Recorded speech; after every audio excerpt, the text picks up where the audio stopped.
नाजरीन, हमारी दुनिया जिसमें हम आज बहुत आराम से जिंदगी गुजार रहे हैं, क्या कभी आपने सोचा है कि यहाँ सब कुछ बिल्कुल एक मुनसिफ वक्त के साथ कैसे हो रहा है? हमारा ये सूरज जो हमारे जिंदा होने की एक वजह है, यह हमारी अर्थ से बिल्कुल सही फासले पर मौजूद किस तरह है? अगर इस सूरज का फासला हमारी जमीन से कम या ज्यादा होता तो शायद हम आज जिंदा ना रह पाते।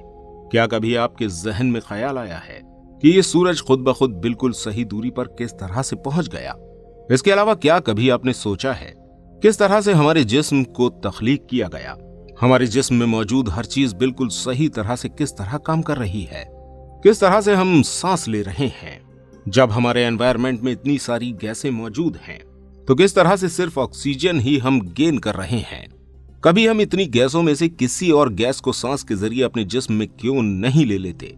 इसके अलावा हमारा ये दिल जो खून को पंप करने का काम करता है, इसका प्रेशर इतना ज्यादा होता है कि अगर हमारे दिल को जिस्म से बाहर रखकर खून सर्कुलेट करवाया जाए तो खून 30 फीट दूर जाकर गिरे।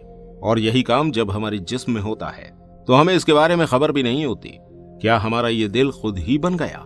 इसके अलावा क्या आपको पता है कि हमारे जिस्म में जो ब्लड वेसल्स मौजूद हैं, जिसके जरिए हमारे जिस्म में खून एक जगह से दूसरी जगह ट्रांसफर होता है, इन ट्यूब्स का इतना बड़ा जाल है कि अगर हम इन्हें सीधा करते हैं तो इनकी लंबाई इतनी ज्यादा होगी कि 1 लाख किलोमीटर तक जा सकते हैं। क्या इतना बड़ा जाल हमारे अंदर खुद ब खुद बन गया? नाजरीन, ये सब कुछ काम अल्लाह की जात के सिवा कोई और नहीं कर सकता। वही है जिसने हम इंसानों को बनाया और जिसने हमारी ये खूबसूरत दुनिया तख्लीक फरमाई। और यही बात आज हमारे वैज्ञानिक भी बिग बैंग थ्योरी के जरिए साबित कर चुके हैं। तो चलिए जानते हैं कि आखिर ये बिग बैंग थ्योरी क्या है। नाजरीन, हमारे वैज्ञानिकों का कहना है कि आज से लगभग 13.7 बिलियन साल पहले हमारी ये कायनात नहीं थी। सिर्फ एक बहुत ही ज्यादा गर्म और धुएं का गोला मौजूद था। ये आकार में काफी ज्यादा छोटा था और फिर इस गोले के अंदर बहुत तेज धमाका हुआ, जिसके बाद हमारी ये कायनात वजूद में आई। कायनात यानी कि वो जगह जिसमें हमारे तारे, प्लैनेट्स, सूरज, चांद, गैलेक्सीज और हमारी अर्थ मौजूद है। और इसी धमाके को बिग बैंग के नाम से जाना जाता है। दोस्तों, जब साइंटिस्टों को इस बारे में मालूमात हुई तो साइंटिस्ट काफी ज्यादा परेशान थे कि आखिर एक छोटे से धमाके की वजह से हमारी इतनी बड़ी कायनात का आगाज किस तरह हुआ। वैज्ञानिकों का कहना है कि इस धमाके के बाद से हमारी कायनात लगातार फैलती ही जा रही है, यानी कि हमारी कायनात में जितनी भी गैलेक्सियां मौजूद हैं वो बहुत तेजी के साथ एक दूसरे से दूर होती जा रही हैं। हमारी इस कायनात का कोई सेंटर नहीं, सिर्फ हर चीज एक दूसरे से दूर भाग रही है। लेकिन यहाँ सवाल ये उठता है कि हमारे वैज्ञानिकों को इस बिग बैंग के बारे में किस तरह से पता चला। नाजरीन, ये वक्त था साल 1920 का, यानी कि आज से लगभग 100 साल पहले, जब हमारे वैज्ञानिक ये सोच रहे थे कि हमारी ये कायनात सिर्फ एक जगह पर रुकी है। लेकिन इसके बाद जॉर्ज लिमेट्रे और अलेक्जेंडर फ्रीडमैन नाम के 2 वैज्ञानिकों ने एक थ्योरी सबके सामने रखी। इन दोनों ने बताया कि हमारी कायनात लगातार एक्सपेंड कर रही है, लेकिन इस वक्त इस थ्योरी को ये दोनों प्रूफ नहीं कर सके।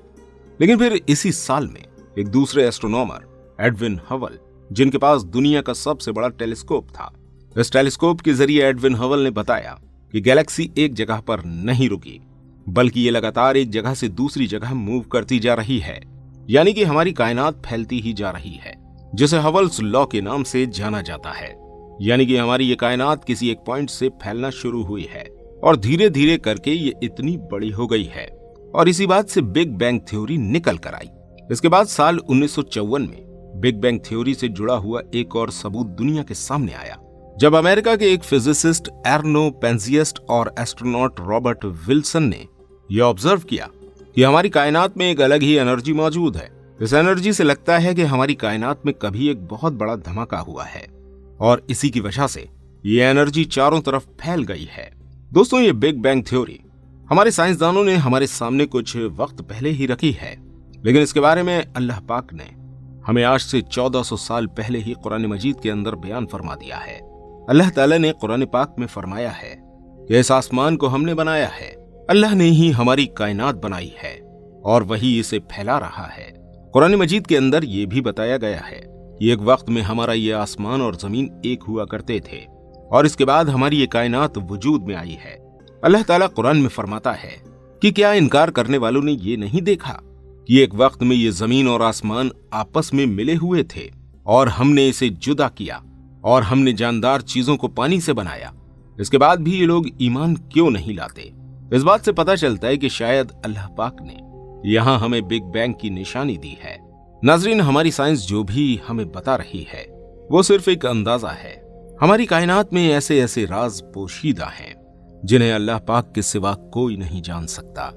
और नाजरीन, जिस तरह से ये दुनिया वजूद में आई है, एक दिन ऐसा भी आएगा जब ये दुनिया खत्म हो जाएगी, जिसको हम कयामत के नाम से जानते हैं। इस बारे में साइंस भी बहुत कुछ कहता है, इसलिए हमने इसके ऊपर पहले से ही वीडियो बनाकर रखी है। ये वीडियो भी आपको स्क्रीन पर शो हो रही होगी। इस वीडियो पर क्लिक जरूर कीजिएगा